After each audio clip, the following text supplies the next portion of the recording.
Main line থেকে বিদ্যুৎ নিয়ে ব্যাডমিন্টন খেলা জায়েজ আছে কিনা, এই বিষয়ে আমরা বলেছি একটা ভিডিওতে।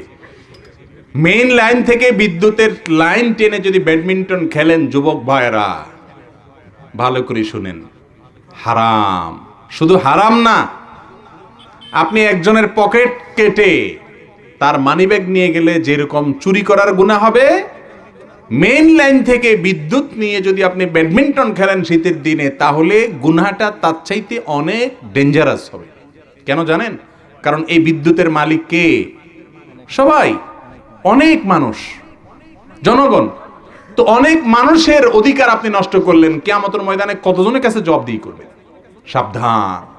খেলতে মনে চায়, যার মিটার আছে তার ওখান থেকে লাইন টানেন এবং প্রয়োজনে তাকে পয়সা দেন বা তার অনুমতি নেন, কিন্তু কোনোভাবে মেইন লাইন থেকে করতে পারবেন না। শুধু কি ব্যাডমিন্টন, এবার বললে তো নিজের গায়ে পড়বে। অনেক ওয়াজ মাহফিলে কারেন্টের লাইন কোন রকম ডাইরেক্ট লাইন থেকে টেনে নেয়, বিদ্যুৎ আলারা ভয়ে কিছু বলে না।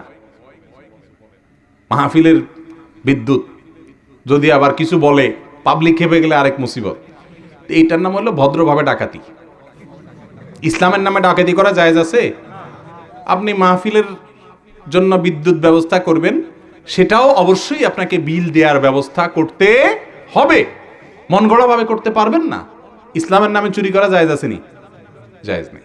তাহলে বিদ্যুৎ নিয়ে ব্যাডমিন্টন খেলাও জায়েজ নাই। মেইন লাইন থেকে মাহফিলে আপনি বিদ্যুৎ বিল না দিয়া বিদ্যুৎ টাইনা ওয়াজ করলেন সারা রাত আল্লাহরে খুশি করার জন্য। আল্লাহ খুশি হবে না নাখুশ হবে। কথা কি বুঝাতে পারছি? অনেকে মসজিদ করে সরকারি জায়গায়, আরেকজনের জায়গার উপরে, বেজাল্লা জায়গার উপরে, আছে না নাই? এগুলোতে কি সওয়াব হবে না গুনাহ হবে?